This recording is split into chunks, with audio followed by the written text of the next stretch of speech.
the other note on there is not raising children, but growing up, which is effectively what we were talking about with schools and education, just like the way perception works and stuff. But to a lot of people have that's almost like where shame and guilt and pride and all that stuff comes in, is growing up.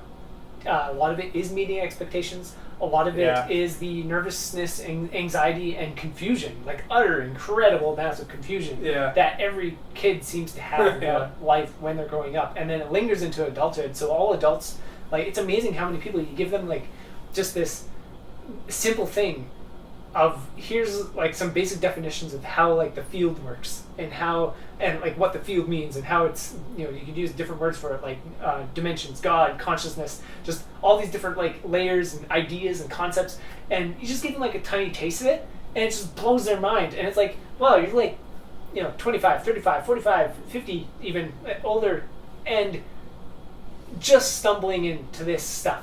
Yeah. And it is like the basic foundation of how you have lived your life the entire time up to this point without knowing you were doing it.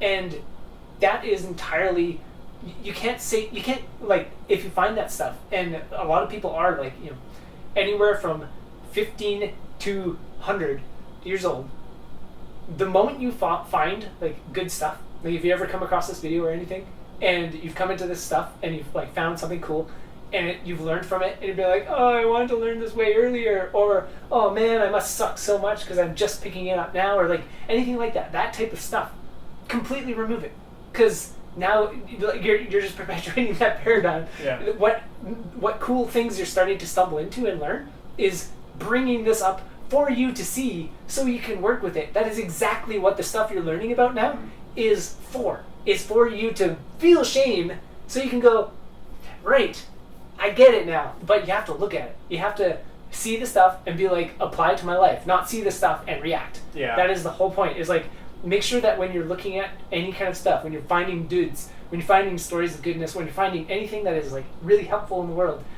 and it's helping you, make sure that when you look at it, you're looking at it for what it is, and you're looking at yourself and being like, all right, yeah, I get it. Man, I'm like, this is troublesome, and I have so much, I wish I found this earlier, and all these other problems that might come up, whatever it is, but it's okay. You found a thing, and that's good.